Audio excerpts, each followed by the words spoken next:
जिया defence में आपका स्वागत है। दोस्तों, आप सभी को गणतंत्र दिवस की हार्दिक शुभकामनाएं। आज हम बात करने वाले हैं तेजस MK2 के बारे में, क्योंकि दोस्तों तेजस MK2 को लेकर बहुत बड़ी अपडेट सामने आई है। साल 2025-26 में तेजस MK2 को रोल आउट कर दिया जाएगा, ये बात HAL के प्रमुख ने कही है। दोस्तों, तेजस MK2 इंडियन एयरफोर्स की रीढ़ की हड्डी बनने वाला है। भारतीय वायुसेना को बहुत अधिक एयरक्राफ्ट की आवश्यकता है, क्योंकि पुराने एयरक्राफ्ट रिटायर्ड हो रहे हैं और नए एयरक्राफ्ट अभी भारतीय वायुसेना में शामिल नहीं हुए हैं, क्योंकि 2024 तक HAL केवल सभी तेजस MK1 ट्रेनर एयरक्राफ्ट बना पाएगा। और दूसरी तरफ हम जो 114 लड़ाकू विमान खरीदने वाले थे, उसका भी पता नहीं दोस्तों कि कब वो डील पूरी होगी। दोस्तों, हिंदुस्तान एरोनॉटिक्स लिमिटेड के CMD CB अनंत कृष्णन ने 100knots.com पर एक रिपोर्ट में कहा कि cabinet committee on security CCS ने पिछले सितंबर में LCA MK2 के विकास के लिए मंजूरी दी थी और HAL 2025 में प्रोटोटाइप देने में सक्षम होगा और 2026 और 27 में इसकी पहली उड़ान होगी। दोस्तों, ऐसा हो जाता है तो भारत के लिए बहुत ज़्यादा खुशखबरी है, क्योंकि भारत को एयरक्राफ्ट की आवश्यकता है बहुत अधिक। अनंत कृष्णन ने दावा किया है कि LCA MK2 के शुरुआती डिज़ाइन के काम पर पहले ही 2500 करोड़ रुपए खर्च किए जा चुके हैं। दोस्तों, ये बात तो मानना पड़ेगा कि ये वाली सरकार ने जो भारत में हथियार बनते हैं उनके लिए पैसा खर्च करने में कोई कमी नहीं रखी है, क्योंकि दोस्तों पहले जो मेक इन इंडिया के तहत कुछ भी हथियार बनाने होते थे, बहुत लंबे समय तक तो फंड ही क्लियर नहीं होता था, और फंड क्लियर होता था तो दूसरी अड़चनें हट जाती थी। अभी फटाक से फंड दिया जाता है और काम शुरू हो रहा है। यह भारत के आगे बढ़ने के लिए बहुत अच्छी बात है।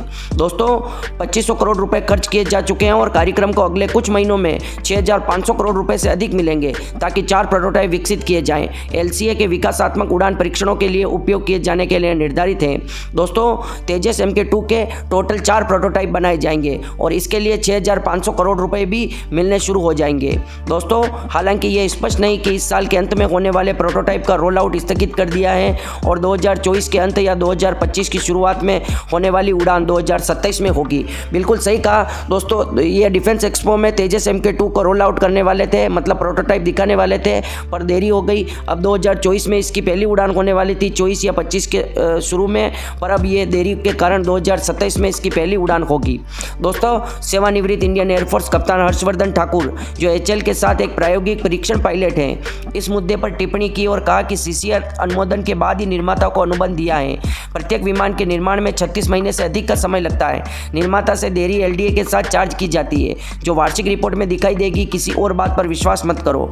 दोस्तों, इनके कहने का मतलब है किसी भी एयरक्राफ्ट को विकसित करने के लिए 36 महीने का समय लगता है, और यह समय तो लगेगा।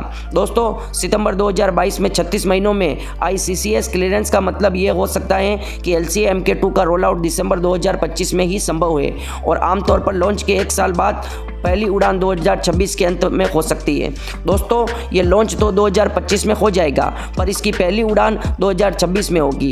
1 साल बाद, 1 साल तक ये क्या करते हैं दोस्तों, प्रोटोटाइप बनाने के बाद उसमें टैक्सी ट्रायल होते हैं, इंजन के ट्रायल होते हैं, बहुत सारे काम होने के बाद उड़ान को इजाज़त दी जाती है। इसलिए 2026 या 2027 की शुरुआत में इसकी पहली उड़ान होगी। दोस्तों, एरो इंडिया 2023 में रोल आउट की पुष्टि प्राप्त करने का प्रयास करेंगे और नवीनतम मीडिया रिपोर्ट की गई पहली उड़ान समय रेखा वास्तव में स्थानांतरित कर दी गई है। दोस्तों, बिल्कुल सही कहा कि समय रेखा स्थानांतरित कर दी है, क्योंकि 2025 में रोल आउट होने वाला अब 2026 से 27 में होगा। ये समय बढ़ गया है। दोस्तों, ये दोष किसको दिया जाए कि भारत में एयरक्राफ्ट धीमी गति से बन रहे हैं, जबकि चाइना इतनी स्पीड से एयरक्राफ्ट कैसे बना लेता है, उसकी कंपनियां कैसे काम करती है। दोस्तों, धीरे धीरे भारत की प्राइवेट कंपनियां भी डिफेंस के क्षेत्र में कूद पड़ी है, और अब अगर एक ही कंपनी HAL चाहे कि सारे एयरक्राफ्ट मैं ही बनाऊँ, तेजस MK1A भी, तेजस MK1-2B, TEDB और MK सेकंड भी, तो ऐसा नहीं हो सकता, क्योंकि HAL ड्रोन भी बना रहा है, HAL ध्रुव हेलीकॉप्टर भी बना रहा है। HAL के पास हजारों काम है। इसलिए अगर जल्दी से एयरक्राफ्ट बनाना है और भारत की वायुसेना को एयरक्राफ्ट की ज़रूरत है, तो HAL को पेटी कॉन्ट्रैक्ट देने पड़ेंगे दूसरी प्राइवेट कंपनियों को। जैसे कोई कंपनी विंग बना रही है, तो कोई कंपनी क्या ट्रायल कर रही है, या कौन सी कंपनी राडार बना रही है, या अलग अलग कंपनियों को अलग अलग काम दे के केवल एक HAL ये रखे कि केवल वो फिट करने का काम रखे एयरक्राफ्ट को और उसका रोल आउट और टैक्सी ट्रायल करें, तो स्पीड बढ़ सकती है। बाकी और कोई तरीका नहीं है। पर धीरे धीरे दोस्तों भारत अपनी स्पीड पकड़ रहा है और आगे बढ़ रहा है। एक दिन चाइना से भी ज़्यादा स्पीड में एयरक्राफ्ट बना के दिखाएंगे। आपकी क्या राय है कमेंट बॉक्स में ज़रूर लिखें। जय हिंद, जय भारत दोस्तों।